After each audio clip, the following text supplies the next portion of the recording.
যেতে যেতে পথে শেয়ালের লেজ আগুন ধরিয়ে দিয়েছে। অনেকদিন আগের কথা, একটি চালাক শিয়াল খাবারের খোঁজে জঙ্গলে বের হয়। আর সেই চালাক শিয়ালটি জঙ্গলে খাবার খুঁজতে খুঁজতে এদিকে ওদিকে ঘুরতে ঘুরতে সে তার সামনে একটি মুরগির বাসা দেখতে পায়। এই দেখে শিয়ালটা অনেক অবাক হয়ে বলে, আরে আরে, আমি তো ডিম শুদ্ধ একটা মুরগির বাসা পেয়ে গেছি। ওহো, বাসায় দেখি মুরগির চারটা ডিম আছে।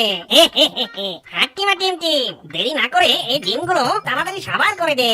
সেই দুষ্ট পাজি শিয়ালটি একথা বলে কোনো দেরি না করে সেই ডিমগুলো খেয়ে ফেলে। ডিমগুলো খেয়ে শিয়ালটা যখন চলে যাবে ঠিক তখনই মুরগি আর মোরগ বাড়ি ফিরে আসে। আর তারা দুজন সেই দুষ্ট পাজি শিয়ালকে পালিয়ে যেতে থাকে। এই দেখে মা মুরগিটা বলে, আরে আরে, আমার কি পোড়া কপাল, ওই পাজি শিয়ালটা আমার ডিমগুলো সব খেয়ে নিল, হায় হায়। মুরগির কথা শুনে মোরগ বলে, এই শিয়ালটা অনেক বদমাস, ডিমগুলো যতই লুকিয়ে রাখি না কেন এই বজ্জাত শিয়ালটা ঠিকই খুঁজে বের করে আর আমাদের ডিমগুলো খেয়ে নেয়। এবার আমরা আমাদের ডিম বাঁচানোর জন্য একটা বুদ্ধি বের করবো। আমরা এমন কি করব? তুমি আমার কথা মন দিয়ে শোনো গিন্নি। তারপর মোরগের কথা মতো মুরগি মোরগের পিছু পিছু সেই গরজিলার গুহার কাছে যায়। আর গরজিলার গুহার পাশে গিয়ে মোরগ একটি নতুন বাসা তৈরি করে। মুরগি সেই বাসায় আবার নতুন করে ডিম পারে। তো যতই দূরে যাক না কেন সেই দুষ্ট পাজি শিয়ালের নাকের কাছে ডিমের ঘ্রাণ ঠিকই চলে যায়। সেই গন্ধ শুকে শুকে দুষ্ট পাজি শিয়াল সেই ডিমের কাছে চলে যায়। আর সেখানে গিয়ে সেই দুষ্ট পাজি শিয়াল দেখে যে বড় বড় চারটা ডিম আছে। এই দেখে দুষ্ট পাজি শিয়াল খুব খুশি হয়ে বলে, ওরে বাবা রে, এত বড় বড় ডিম, এগুলো কার ডিম? হাতির ডিম নাকি ঘোড়ার ডিম? আচ্ছা যাই হোক না কেন, আগে ডিমগুলো খেয়ে নি। আমার মনে হয় এই ডিমগুলো খেতে অনেক মজা হবে। হাট্টিমা টিম টিম, আহা মজা মজা ডিম। হাট্টিমা টিম টিম, আমি খাবো এই ডিম। আরে হলুদ সবুজ কালো লাল, আজকে আমি মালামাল। তখন সেই মোরগ আর মুরগি পাশে থাকা গাছের উপরে দাঁড়িয়ে দেখছিল। তখন মোরগকে মুরগি বলে, ওই দেখো শিয়ালটা আবার চলে এসেছে। এই আওয়াজ করো না, চুপচাপ দেখে যাও। এত বড় ডিম এখানে বসে খাওয়াটা ঠিক হবে না। একটা কাজ করা যাক, সব ডিমগুলো নিয়ে আমি জঙ্গলের একদম শেষে চলে যাই। এরপর সেই দুষ্ট পাজি শিয়াল সেই চার চারটা ডিমকে শিয়াল ঝুড়িতে করে নিয়ে জঙ্গলের ভিতরে চলে যায়। আর সে একটি ঝোপের আড়ালে বসে পড়ে। তখনই গরজিলা সেখানে চলে আসে। আর গরজিলাটা তার গুহায় এসে তার নিজের ডিমগুলো খুঁজে পায় না। তখন বলে, কার এত বড় সাহস যে আমার ডিমগুলো নিয়ে যায়? জঙ্গলের যেথায় থাকুক না কেন ওকে আমি খুঁজে বের করবো। এ কথা বলেই গরজিলা চলে যায় জঙ্গলের ভিতরে। তার নিজের ডিমগুলো খুঁজতে লাগে। আর কিছু দূর যেতে না যেতেই গরজিলা শিয়ালের আওয়াজ শুনতে পায়। হাট্টিমা টিম টিম, আমি খাবো এই ডিম। এখন আমি কোনটা খাবো? বড় খাবো না ছোট খাবো নাকি সবই খাবো? এরপর সেই দুষ্ট পাজি শিয়াল সেই ডিমগুলো চাটতে লাগে। আর ঠিক তখনই গরজিলা সেই দুষ্ট পাজি শিয়ালের পিছনে এসে দাঁড়িয়ে বলে, এই শিয়াল, আরে কে রে, আমার খাওয়ার সময় ডিস্টার্ব করতে এনি? আগে ডিমগুলো খেতে দে, তারপর তোর সাথে কথা বলবো। এই বলে দুষ্ট শিয়াল যখন ডিমগুলো খেতেই যাবে ঠিক তখনই গরজিলাটা সেই দুষ্ট পাজি শিয়ালকে কামড় দিয়ে উপরে উঠিয়ে নিচে ফেলে দেয়। ওরে বাবা রে, এত জোরে আমাকে কে আছাড় দিল রে? ওহো, আমার কোমরটা গেল রে। ওরে বাবা, এ দেখি গর্জিলা।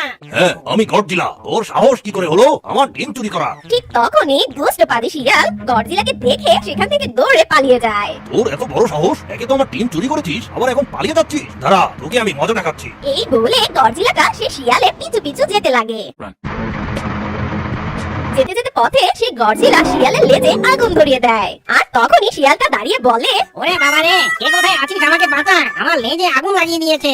এই বলে সেই দুষ্ট পাজি শিয়ালটা সেখান থেকে দৌড়ে পালিয়ে যায়। আর মোরগ মুরগি সেখানে দাঁড়িয়ে দাঁড়িয়ে সবটা দেখছিল।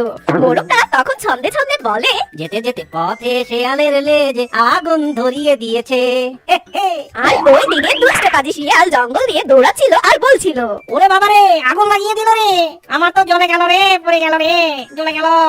যখন শিয়ালটা এই বলে দৌড়াচ্ছিল ঠিক তখন গরজিলা খুব হাসতে লাগে। এরপর সেই দুষ্ট পাজি শিয়ালটা একটি নদীর কাছে গিয়ে নিজের লেজটা সেই নদীর পানিতে ডুবায়। ওহো, জানটা ফিরে পেলাম। ওরে বাবা রে, কামড়ে দিল রে, আমাকে কে কামড়ালো রে? ওরে বাবা রে। তারপর সেই দুষ্ট শিয়াল দেখে সেটা একটা কাকড়া ছিল। আর সেই কাকড়াটা দুষ্ট পাজি শিয়ালের লেজটা খুব জোরে কামড়ে ধরে আছে। আর সেই কাকড়াটা খুব মজা পাচ্ছিল। আর এটা দেখে সেই দুষ্ট পাজি শিয়াল ব্যথায় কাকড়াতে কাকড়াতে বলে, আরে কামড়ানোর জন্য আমাকেই তুই পেলি নাকি? আমার তো এমনিতে লেজ পড়ে গিয়েছিল, তার উপর আবার তুই কামড়ে দিলি। কি যে করি। ওহো, ওই দূরে একটা সারস পাখি দেখা যাচ্ছে। এই কাকড়ার থেকে রেহাই পাওয়ার জন্য আমি ওই সারস পাখির কাছে যাই।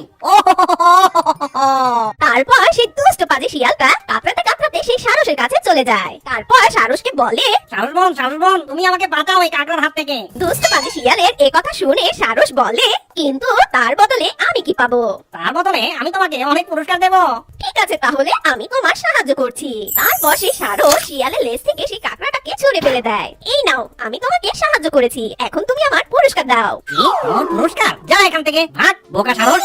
এ কথা বলে দুষ্ট পাজি শিয়াল সেখান থেকে চলে যায়। আরে আরে, এই শিয়ালটা আসলে খুব দুষ্টু। আমাকে দিয়ে ও কাজটা করিয়ে নিয়েছে, কিন্তু আমাকে কোনো পুরস্কার না দিয়ে চলে গেল। আসলে এই দুষ্ট পাজি শিয়ালটা সব সময় সবাইকে খুব বিরক্ত করে। জঙ্গলের সব পাখিদের ডিমগুলো চুরি করে খেয়ে ফেলে। আর আজকে কিনা আমাকে পোল্ট্রি দিয়ে চলে গেল, আর আমার পুরস্কারটাও দিল না। দুঃখ পেও না সারস বোন, পরে ঠিকই একটা সময় দেখবে ওই দুষ্ট পাজি শিয়াল উচিত শিক্ষা পেয়ে যাবে।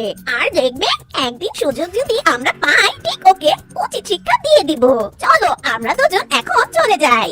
এরপর তারা দুজন সেখান থেকে চলে যায়, আর তারা দুজন বুদ্ধি করতে থাকে এই দুষ্ট পাজি শিয়ালকে কিভাবে মজা চাকানো যায়। আর ওই দিকে সেই মুরগি আবারও ডিম দেয়, আর তারা সুখে শান্তিতে জীবনযাপন করতে থাকে। বন্ধুরা, তাড়াতাড়ি এই চ্যানেলটাকে সাবস্ক্রাইব করে দাও।